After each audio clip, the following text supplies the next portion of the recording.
Yo, boys, welcome back. It's the weekend. What a fantastic summer it has been here at Star Spangled Gamblers, your OG podcast about betting, real money on politics. Usually the summertime, a very quiet season, especially in an election year. I feel like it's just been one gift after the next from sort of the news cycle gods for us to talk about. A lot of money going through betting accounts. Am I making this up? This has just been a great couple months. Yeah, and I mean, as of like a few minutes ago, I mean, we may have had actually the trade of the year, which is a guy in the comments, like Baby Yoda or something. He was saying he bought 5,000 shares of Mario Draghi to leave at 1%, which is now basically a 50-50 market. So yeah, just a lot going on. Yeah. Okay. So getting you caught up. So this is our weekend drinking games. We will rehash a lot of what's happened this week, and we will talk about why we are going to be placing bets based on that. So we're going to have some fun going through this format, but very eventful week. We have Mario Draghi resigning. That's the Italian premier, who most of you never even think of. Very unexpected. This triggers a lot of markets in a foreign sense. We have Joe Biden looking just bottomlessly terrible in polls. That has implications. Trump talking about getting into a presidential race. There's just so much happening right now. This is just it's just a fun summer, dude. Yeah, absolutely. And I can't remember the last time we recorded, but I was glad to see that we both finally exited the Boris Johnson trade on a profit. That one was quite a volatile one. What? Yeah, shout out iSavage. Always sell at 90. Yeah. Well, I meant even before that. I mean, it was looking uncertain until then overnight he just kind of resigns. Hat tip to Paul Mahdi on that too. He was ahead of the curve on that for a while. That was a trade that really tested my intestinal fortitude. And I'll be honest, I didn't make nearly as much money as I should have because I just, after months and months and months, like doubt started to creep in. Of course, Boris Johnson, the English, British, UK Prime Minister, also on his way out. And we'll have more. Actually, we're going to have KJ on later in this podcast to talk about that a little bit from Westminster. Yeah, sounds good. And I'm certainly not like the biggest degen when it comes to just watching C-SPAN or whatever, but I will tell you that I have watched every single minute of the January 6th hearings, plus like way too much MSNBC, so we can get into that too. I feel like that makes you a different type of degen if you're just like butt chugging like woke porn, basically. Well, we'll get into how to characterize it. Okay. All right. So three drinking games today. Would you rather? You remember that you get two bad choices or two good ones. Pick the lesser of two evils. We're going to do two truths and a lie. That game is self-explanatory. And then we'll finish with everyone's favorite, kill, fuck, marry. So yes, we're going to kill, fuck, marry the news this week. Only rule there is that we don't talk about actual human beings because political violence in any form is bad. We can agree on that, right, Pratik? I certainly can. Whether or not Maxine Waters can, I don't know. I can make probably a discrete list of politicians who probably disagree with us on that, and some of them hold pretty powerful office. So that is neither here nor there, but worth talking about. All right, well, do you want to do it? I think I'm going to lead us off with a little would you rather and start with the House of Joe Manchin and Joe Biden, kind of brothers from another boomer mother. How's that sound to you? Yeah, sounds good. All right. Would you rather? Drinking games. Okay. So this week in Washington, Joe Manchin, the real Senate Majority Leader, let's be honest, Joe Manchin has breathed new life into Build Back Better, that kind of weird Frankenstein spending bill that the Democrats have been trying to get through. He's also subsequently revoked Hope at the same time. So markets aren't really buying this story that Joe Manchin, the moderate Democrat, is working clandestinely with Chuck Schumer to pass this bill before August recess. They're not buying it. Only giving it a 35% chance of happening, despite the press saying that this is a thing. In other words, that means that bettors think that there's a 65% chance that Joe Manchin and Kyrsten Sinema, the two moderate Dems, are probably going to kill it again. So with that in mind, speaking of 65%, Just this past week, the New York Times and Siena released a poll that showed that 64% of Democrats don't want Joe Biden to run for president again. What a number. 64%, once again, don't think he's their guy in 2024. And that's pretty much what bettors believe on PredictIt, where Joe Biden only right now has 34% chance of being the nominee in 2024. So bettors, again, giving 35 cents a share to bet that Joe Biden will be the Dem nominee. So, okay, so now I got to ask you, would you rather, having heard all of this, would you rather bet 35 cents per share on Build Back Better passing? That's on PredictIt. Or would you rather bet 35 cents per share that Joe Biden is the Democratic nominee, even now as people are telling him to get out of the way? I would say definitely Biden. I mean, in terms of reconciliation, I don't really have a strong view as to why the market price might be wrong. I mean, on the one hand, I think betting against politicians wanting to spend more money, especially when the Democrats are in the kind of position that they are, is kind of a dicey situation. On the other hand, right coming on the heels of a announcement of a 9.1% inflation rate, I mean, if Manchin ever needed an excuse not to vote for this, he got it right there. So I don't really know what's going on there. Well, I guess I can get into Biden, but I think probably you have more evolved thoughts on that than I do. Reconciliation.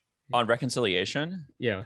Well, this has been a weird one because all of the surveys of DC insiders have broke down on partisan lines. Like Republicans have said no chance, Democrats have said it's a lock. But I mean, I don't see any of the big problems having been solved. Like you still have suburban Democrats wanting their state and local tax exemption back, but the Senate saying no chance in hell, no tax credits for rich people. You still have Joe Manchin, Kyrsten Sinema, and rank and file Democrats having like wildly contradictory priorities. And you still have inflation that's absolutely ripping. So I am not convinced that this is going to happen. So I was nervous for a little while, but I think, with the worst inflation in 40, however many years, I think Joe Manchin has all the space he needs to get out of this. And I think we haven't even heard from Kyrsten Sinema. Like the absolute ice queen has not said a word. And I think end of the day, even if Joe Manchin signs on the bottom line, not saying he's going to do it. Okay. Kyrsten Sinema, he's just handing the flaming bag of dog shit to Kyrsten Sinema for her to kill it. Democrats aren't raising taxes before this election. Joe Manchin is not adding more to inflation. I challenge anyone to a test of manlyhood who thinks that this is going to pass. Well, what about Zubby? Zubby, well, I mean, look, give him his due. Like he pitched an absolute shutout here. We haven't really been using the US ICA, we haven't been talking about that on this podcast. I just feel bad because, the guy's pitched an 8-inning shutout from his last appearance is absolutely many money. I just know that I'm going to hit a grand slam home run on the last pitch of the Senate session when this bill dies. And that's what people are going to remember. They're going to remember Zubby giving up the grand slam home run when he just pitched a perfect game except for one. Yeah, I mean, look, I don't have a strong view on this. I will say, though, that the fact that Biden has not been able to work out a deal already, it's not like the news cycle has gotten any better for him. Right. So I think you're probably right. Like I said, from what I can tell, the market price sounds about right to me. I will say to your other question, here I have a stronger view. I think that the markets, like they often do, like they often have, are just considerably kind of underestimating Biden's resilience. I mean, right now, it's 33% to win the Democratic nominee, considerably lower to get reelected. To me, I think that's a pretty obvious buy for a few different reasons. Number one, I mean, a big question is whether or not he even wants to run again. On that, I think he's been pretty clear. He's been telegraphing everywhere that he has every intention to run again. And so then the question becomes, well, assuming that he wants to run again, what are the reasons why he wouldn't be the nominee? And I think that there are basically three reasons on the table. I think one is he has a health crisis. We can get into that. Yeah. The second is he has some kind of a major scandal or so forth. We Yeah. we can dig into that. Or the third is that there's some kind of a viable alternative to him who can pose a very serious challenge to him in the primaries. I mean, all of these are options, but do I think they're a 67% chance? Absolutely not. No. Listen, okay. He's an incumbent president. Like, just keep that in your head. And it's only a matter of time. Like, we've been joking about how terrible the campaign ads have been for some of these local Republican Senate primaries. Like, I think Josh Mandel in Ohio was like outwardly in his ads calling people beta cucks. I mean, it was like beyond parody. Okay. Wait until some of those people are running for president. I mean, like, I feel like, won't we get some polarization in Joe Biden's favor once there are national Republicans saying crazy stuff trying to win that nomination? Like, is that outlandish to think? My view is that Biden, it's probably in Biden's interest for the Republicans to take both the House and the Senate. And that way, I actually think, just especially given how difficult it's been to govern over the Democrats right now, given how sort of incoherent the Republicans are in terms of their direction, I actually think divided government would probably work in his favor. But I mean, more fundamentally, like, I mean, who is in any kind of a position to wage a serious primary challenge to him? I mean, the markets right now are saying, Gavin Newsom, 20% chance of being the Democratic nominee for president. I just don't buy it, especially because, I mean, Newsom, I don't even know if he wants to run this cycle. Right. I mean, being the governor of California isn't a bad job, especially when you're good looking. Like, that means you have access to banging movie stars just basically overnight. And I don't think DC has that cachet. I mean, one thing I'll say too is, obviously, sort of analogizing to past presidents is kind of a risky way to bet. But that said, I mean, look at our recent incumbent presidents. I mean, with the notable exception of George W. Bush under the particular or unique circumstances of 9/11. I mean, none of these guys have looked especially good at this time in their presidency. And even Trump, I mean, who never was able to get above 50% in his approval ratings, all things considered, came pretty close to getting reelected. So Right. At these prices, I say absolutely buy Biden wherever you can. Right. Okay, I hear you. So, Chogley theorem is Dems get nuked in November, looking pretty likely that that's going to happen. And that puts the Republicans in the position of having to say that they're for something and not just being like, yo, we're the party that like believes that women aren't a legal definition on paper, but like there's actually such thing as a woman. And then like, it's a lot easier to compete with Republicans when they have to actually say something that they're for. And, no one wants to play that game or something like that. Let me offer one caveat, though. Although I'm saying go long on Biden, I do think that probably it would be worth hedging this one. Yes. And I think that there are a couple of ways that I'm interested in hedging this. So one is there's a market on predicted. Will Kamala Harris file to run for president before 2023? I've had buy orders there at 3%. And basically the idea here is that if something happens with Biden health-wise or whatever, sometime before 2023, I mean, that one spikes instantly. And I think that were she to become president, or it looks like Biden's not going to run again, I mean, unlike some of the other sort of potential candidates for president, I think she would basically announce a run right away. I think if he has to get into a primary, like, he's done, don't you think? If Biden does? Yeah. I mean, he looks like a corpse.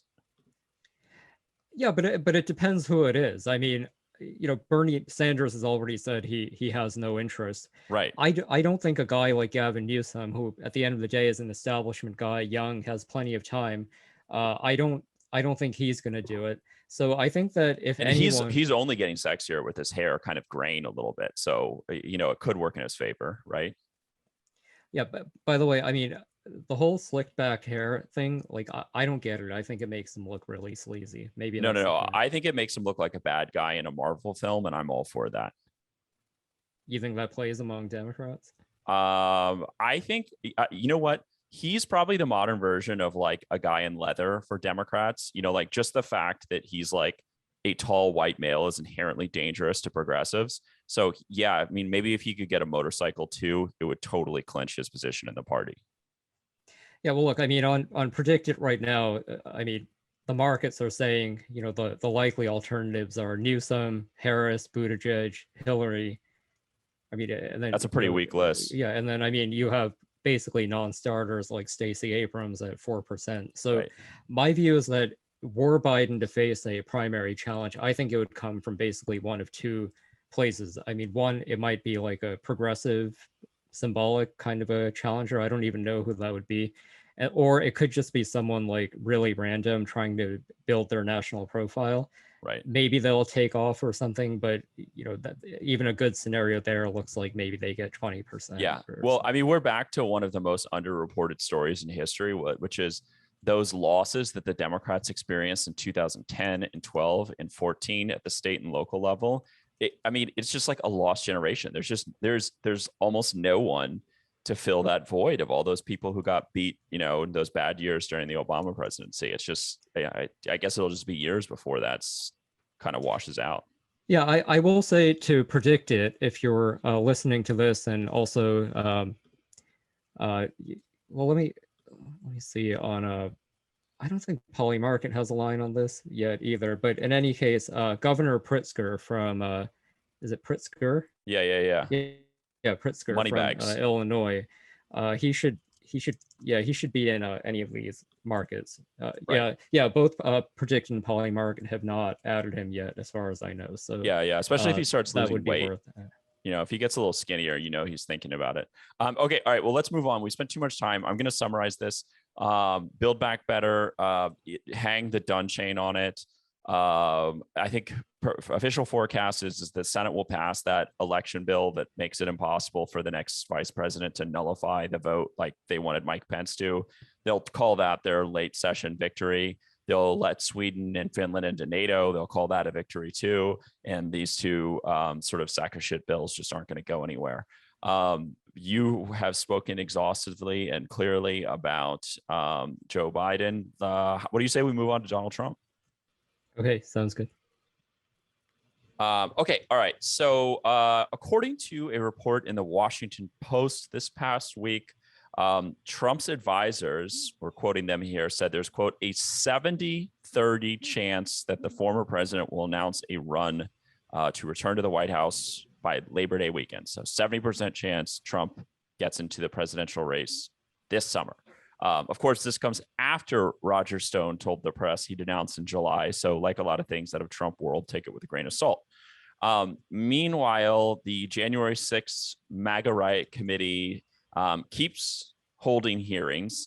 And with that, the speculation also continues to grow that Trump will be indicted in the state of Georgia at a minimum. We talked about that with Zoltar this last week on Star Spangled Gamblers. So keeping it general here, these are two huge questions, whether or not Trump gets into the presidential race or whether or not he's indicted.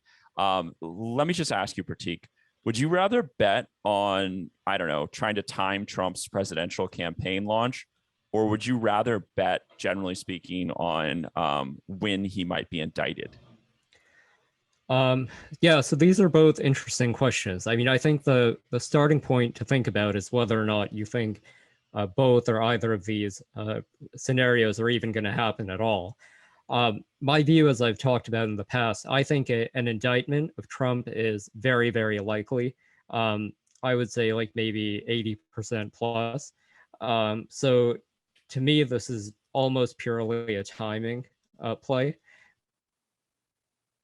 In terms of Ron, telegraphing that he is interested and wants to, but I don't take it as a given at all that he even ultimately will.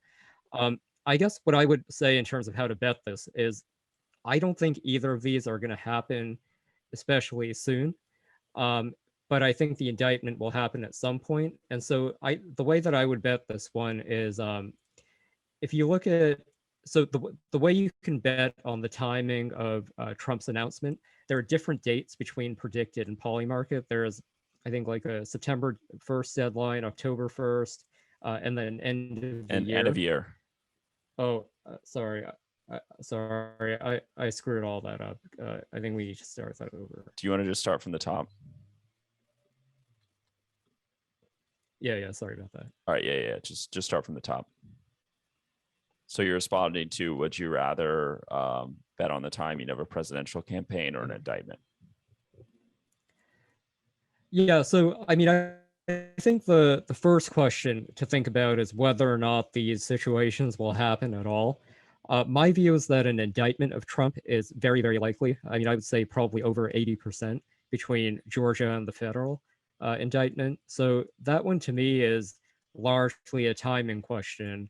Whereas on the question of Trump running, I mean, he's certainly telegraphing that he's interested. But whether or not he will ultimately pull the trigger and do it, I think is a tougher question.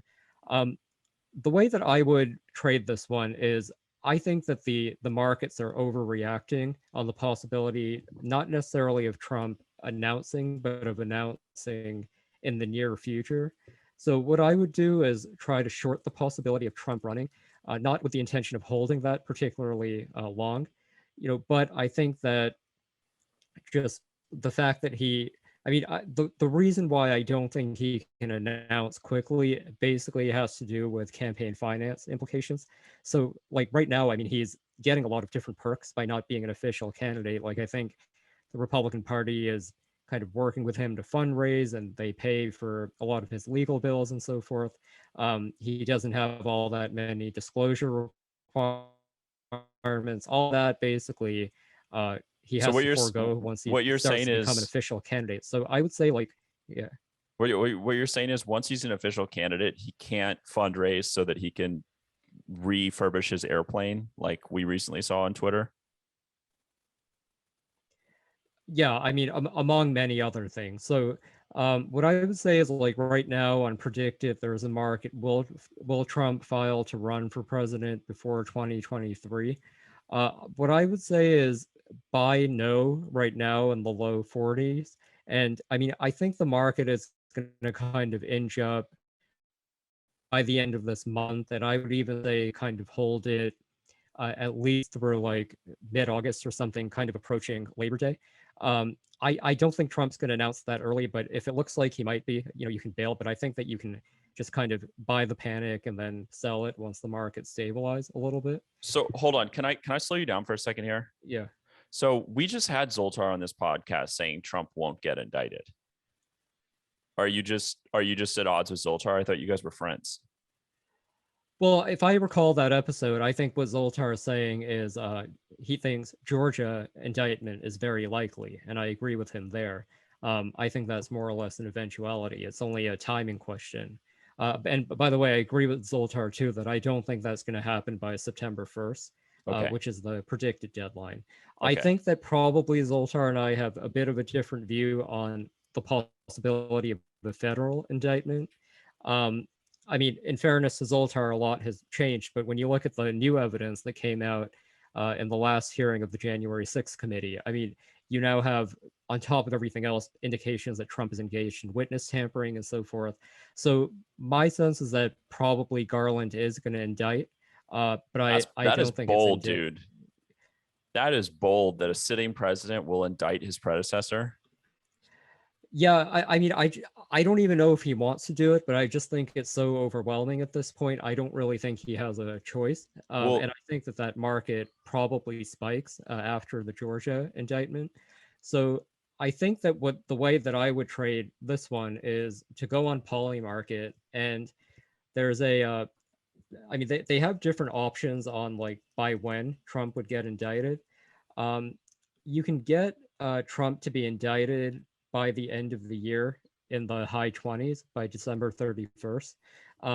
That's a pretty attractive price to me. I don't think necessarily hold that one to the end, but I think that the markets are severely discounting the possibility uh, of a Georgia indictment or even a federal indictment. And I think there's a good chance of getting a good payday on that one.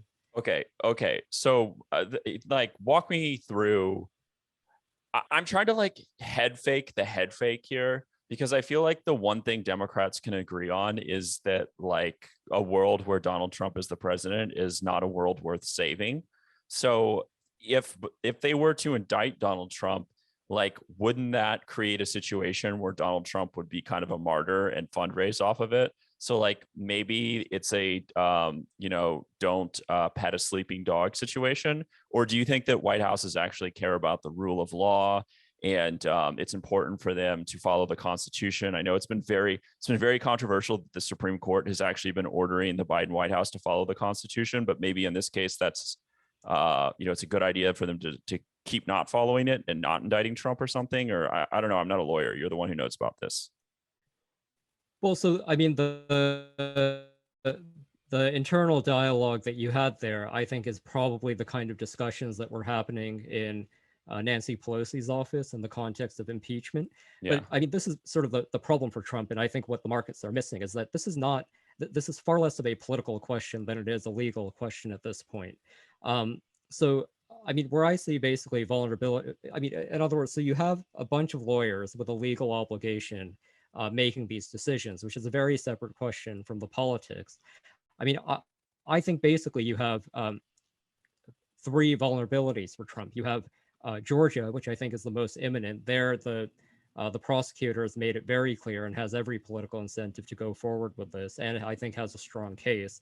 Then you have Merrick Garland and the DOJ, and I think that insofar as Garland was reluctant to indict, I don't think he's going to have much of a choice after the referral comes from the January 6th committee. Yeah. It's just been too much. And then the third, and no one's really paying attention to this, which is in New York, even if you assume that he's not getting indicted criminally, people aren't really paying attention to the fact that Trump is going to be under oath in the civil trial there. So I think that's a bit of a sideshow, but the point is that his legal problems there haven't really gone away either. So okay. Yeah. Okay. All right. So we're promising that we're going to get on to Chuck Schumer's COVID and that insane exchange between Josh Hawley and whoever that crazy law professor is. But I want to belabor this one last little bit here, which is we've really glossed over the idea that Trump's going to run for president, which isn't exactly settled science here.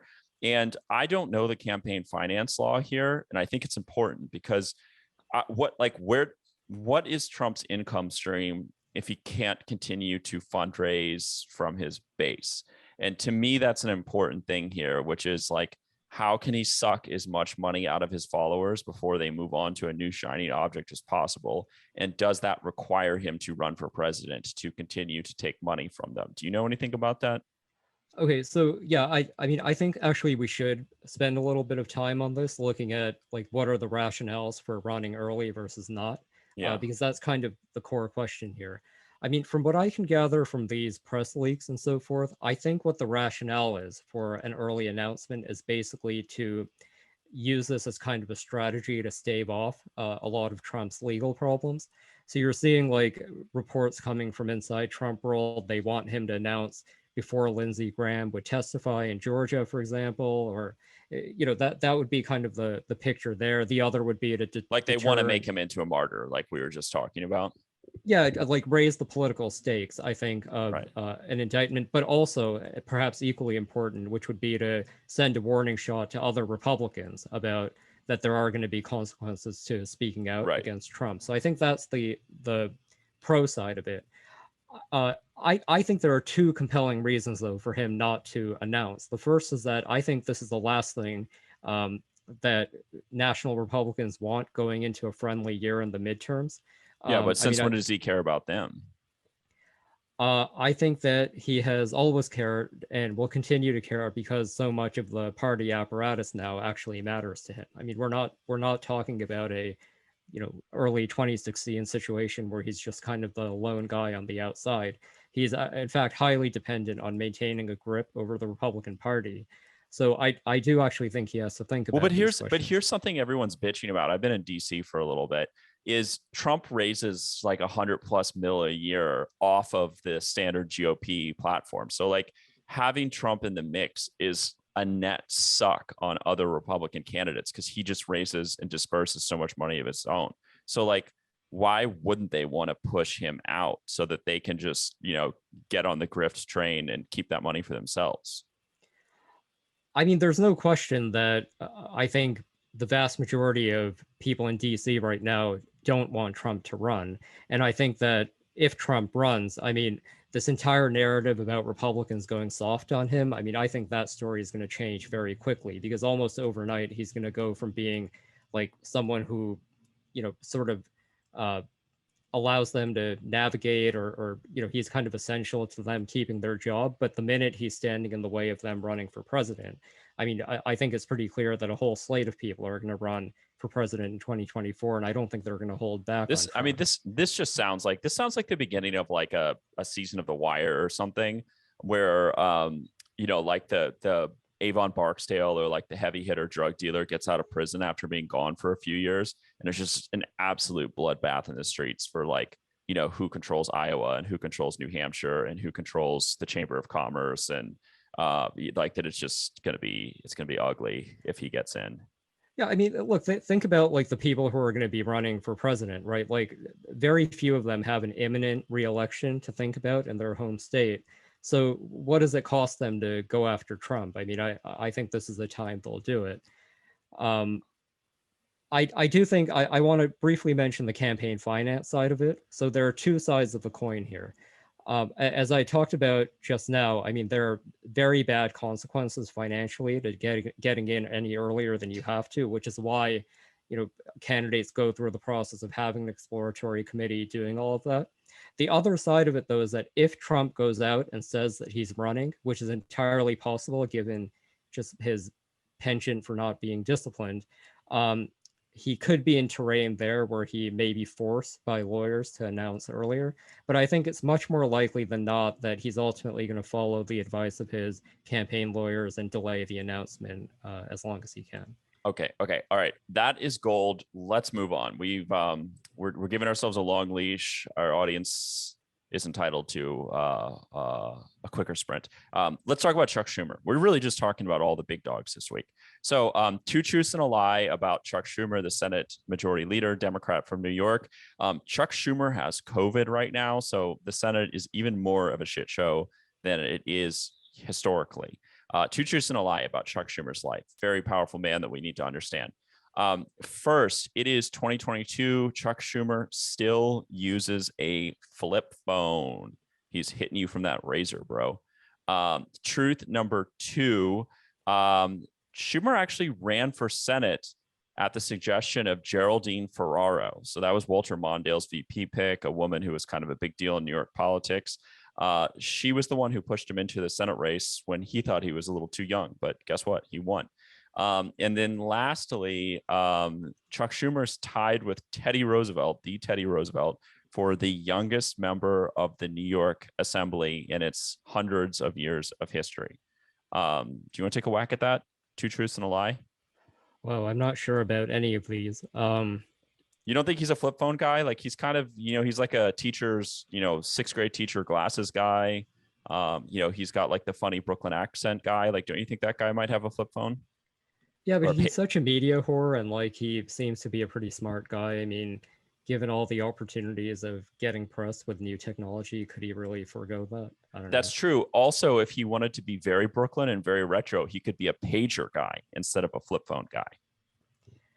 Yeah, I mean, look, a guy, who lives in a sophisticated part of the country. I mean, I would almost think it's actually harder to manage a flip phone than just like upgrading. So well, you could also just be big time and just not answer anyone's calls. That's an alpha move. If you had told me that about like Ron Paul, maybe, but I think Schumer cares a bit too much. I'm gonna say that's a lie. You're sure of that? Like, you're not gonna give him? He got that perfect SAT score, so maybe he was the youngest guy ever elected in New York State history. Yeah, I'm gonna say that the phone is probably a lie. I'm not totally sure, but we'll go with that for now. Okay, so I can't talk you into anything, or I can't sell you Geraldine Ferraro trying to, be his mentor or some, bullshit like that. I mean, those sound plausible to me. Okay. All right. Well, you know what? You're a fucking moron. Chuck Schumer is famous for his flip phone, dude. It's the only thing they talk. Every time they talk about Chuck Schumer, just open your eyes, bro. They're always talking about his flip phone. This is why I don't bet on the Hill. It's really easy. Just do whatever I say and read Politico. Boom, you're rich. Big flip phone guy, Geraldine Ferraro. Well, he actually ran against Geraldine Ferraro in his Senate primary and beat her pretty handily. So big upset there. Chuck Schumer is in fact tied with Teddy Roosevelt for being the youngest member of the New York Assembly in its long and storied history. This makes me like even more depressed about American politics than I was already. I mean, we have this monopoly of really old politicians in every leadership position. Like, if you're not regularly using an iPhone, I mean, I can't even begin to imagine like what you're missing about the world. Embrace debate though. Like 99% of serial killers use iPhones. Like 99% of terrorists use, Google smartphones. It makes me very sure that he's not a serial killer or a terrorist because he's not using the same technology as them. Well, yeah, but he has his hands on state power. Yeah. Well, but also I'm a lot stupider because of Instagram. So, maybe he's just getting smarter. Not to go on a big tangent there, but maybe that is actually the answer as to why so many old people are in positions of power. Maybe they can actually concentrate like 30 minutes longer than everyone else, which just kind of adds up to a real advantage. Yeah. What do you like? My actual attention span is maybe 2 to 3 minutes. Like I can type like 3 sentences before I need to check Twitter. What about you? It's not much better, which is not good. Okay. Yeah. Okay. All right. You want to play Kill Fuck Mary? Sorry? You want to play Kill Fuck Mary? Well, before we move on from Schumer, there is a market on who will be the next Senate Majority Leader, which obviously is correlated to which party you think will control it. But the market seemed to be that there are at least some traders who think that even if the Democrats hold the Senate, that they might get rid of Schumer. Do you have a view on that? No, I don't think they'll get rid of Schumer. Who are they going to replace him with? Dick Durbin? I mean, I have no idea. I think the more interesting. I don't think they will either. Yeah, I mean, unless he wants to retire. The most that's not happening. The most interesting market in that space is the who will be the Senate Majority Leader on February 1st, 2023. Wait, did I get that right? No, I didn't. Anyway, no, I'll shut up. It's not an interesting market at all. It'll be Chuck Schumer or Mitch McConnell. Yeah, I mean, I don't think McConnell's going anywhere. So. Right. All right. So now can we play Kill Fuck Mary? Yeah. Okay. Thank you. Okay. So we're gonna kind of go into the C-SPAN and Twitter archives of the week to elucidate a story that I think is actually very telling. So if you haven't already seen it, you can find it really easy if you just Google like Berkeley professor Josh Hawley. But there was this amazing dust up at this abortion hearing between Senator Josh Hawley, who is the young Missouri guy who's famous for kind of arguably instigating the January 6th riot by being the first senator to say he would vote to not certify the election. He's that guy. And because he's that guy, he's sort of synonymous with sort of the worst of Republican excesses recently. I'll just say that and leave it here. And he stars opposite in this story from Berkeley Law, like the University in California, Berkeley Law professor Khiara Bridges. And the substance of this conversation was Bridges was telling Hawley that men can get pregnant. And when Josh Hawley was like, that's kind of weird and crazy, her response was arguing with her was tantamount to like violence, and that he was contributing to violence by disputing that men could be pregnant or something like that. So really we got to see like the kind of extremes of liberal and conservative overreach clashing with each other for a few minutes here. And in a sense, that's sort of like what voters are going to have to grapple with, right? Like this is what we see represented on TV of our two political parties. The center is probably more sensible than this, but like this is the choice that voters are going to make. So I'm going to ask you to kill, fuck, marry 3 possible conclusions from watching a Berkeley law professor say that men can get pregnant and an election denier take the other side of that argument. Does any of this make sense?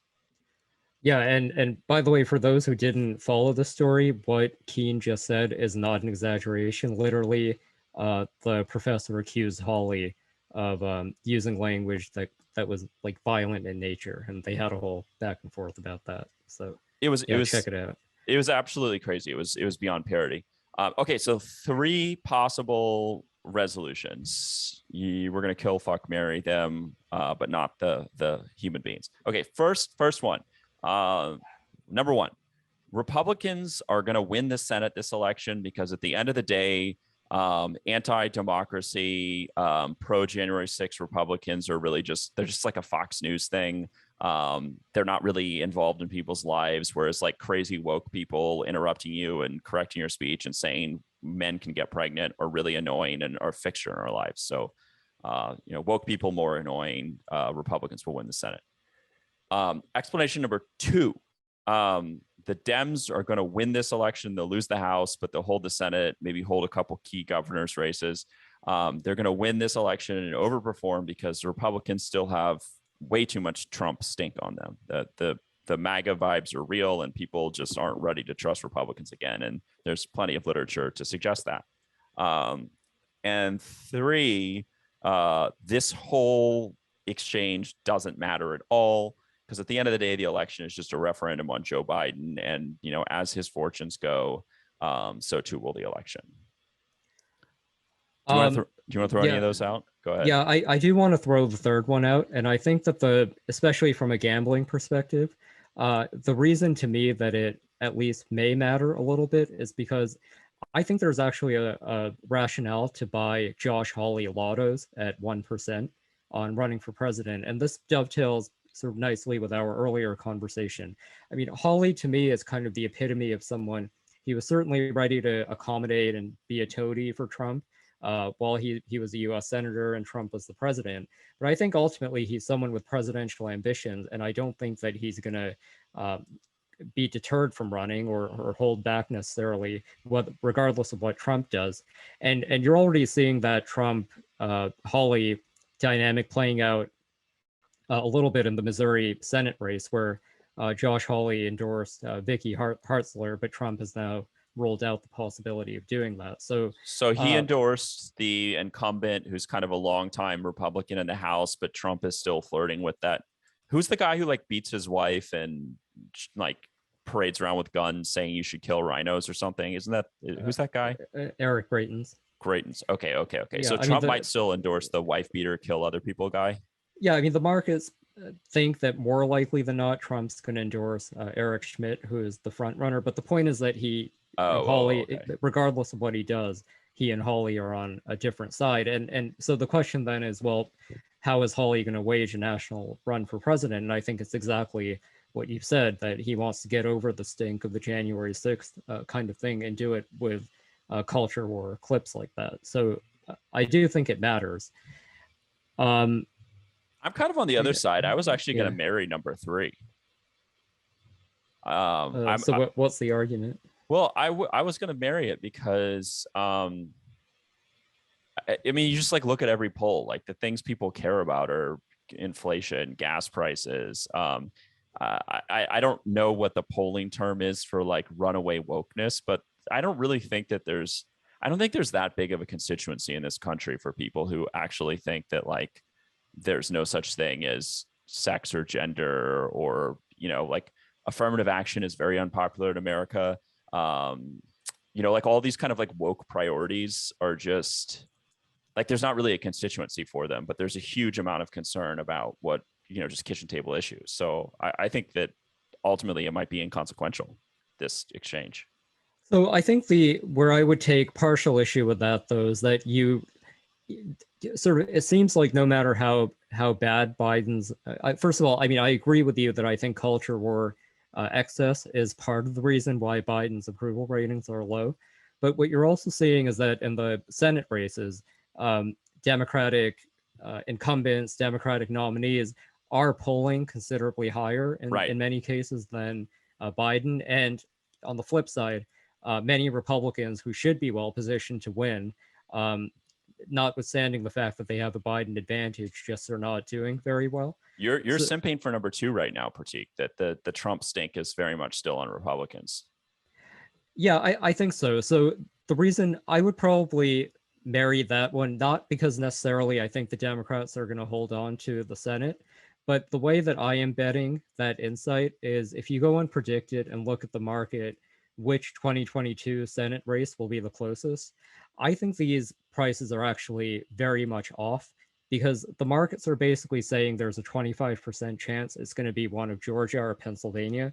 And to me, I mean, those two races actually stand out and are distinguished in my mind from places where the Democrats actually have pretty strong candidates and where you can really envision a full-on Republican meltdown in the case of Oh, Herschel Walker and yeah. Dr. Oz. On the other hand, I think that because of the national environment, because of the woke stuff and so forth, I think that there are other Senate races that should not be close, do not look like they will be close, that in fact could tighten. And that's Wait, why I'm looking. can I try and predict which ones you're going to say? Yeah. I think you're going to say maybe we'll see a Ted Budd meltdown in North Carolina. I think you're going to say that like maybe Michael Bennett is just a little bit too broy in his boat shoes for Colorado. And what's his face? Joe O'Dea might give him a scare.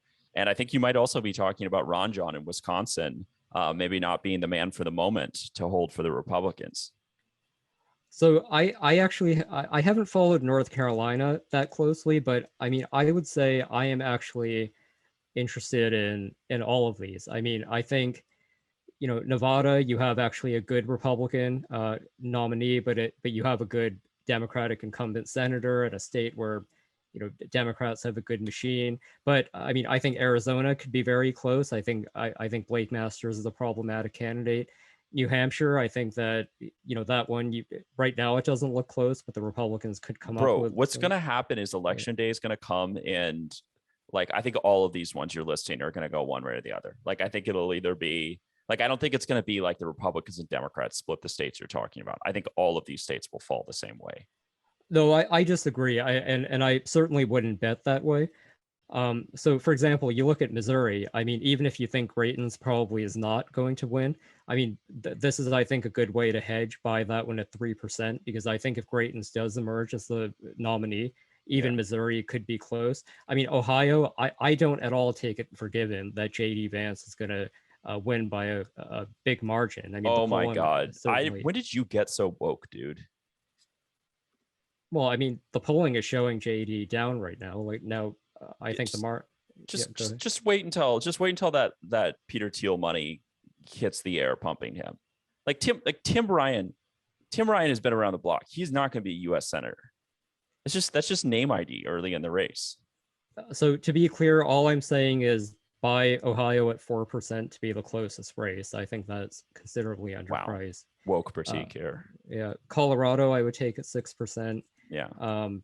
So anyway, I mean, I think definitely look at that market if you think that the national environment won't completely nuke the Democrats. You know what state like the biggest dissonance between state level guys and national guys I can tell is?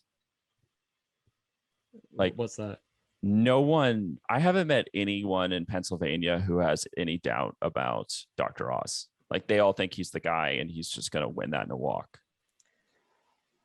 Well, look, I mean, Fetterman's health certainly isn't helping his case there. No. No.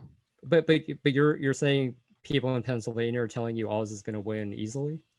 They say basically what Charles McElwee told us here, which is like Oz on YouTube sucks, but like Oz in person and like Oz as a retail politician is just like a fiendish weapon of persuasion, and that haters just don't understand what he's like on the ground.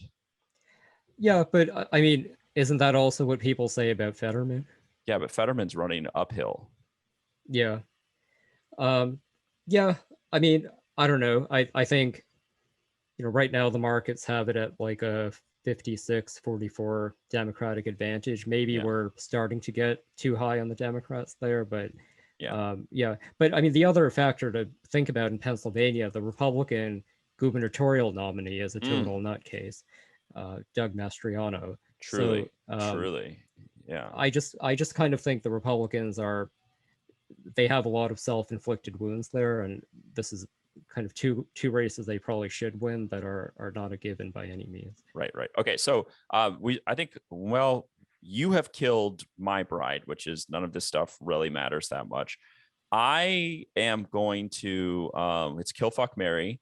Dems will get another chance of power because Republicans still have. Yeah, I think I'm going to spend at least one night in a sleazy hotel room with Republican stink is going to haunt them a little bit in this election.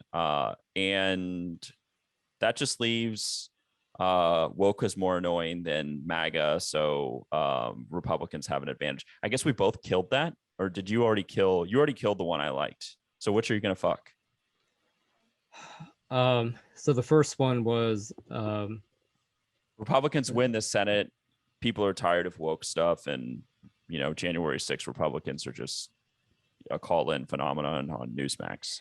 Yeah, I mean, look, I still think probably Republicans, I think you have to regard them as having the edge to take both the House and the Senate. I mean, whether you buy that at the current market price, I don't know. But I will say, as I argued before, I don't think Roe v. Wade is going to save the Democrats. I mean, I don't think there's a whole lot in the news cycle right now that really matters. Yeah. But I do think, as we talked about, I mean, let's say Trump decides to do an October surprise and announce at that time or something. I mean, something on that magnitude, a Trump indictment. I mean, there are things that could happen to shake things up. Boy, that would be throwing such a bone to the Dems if he got into the race like a week before Election Day.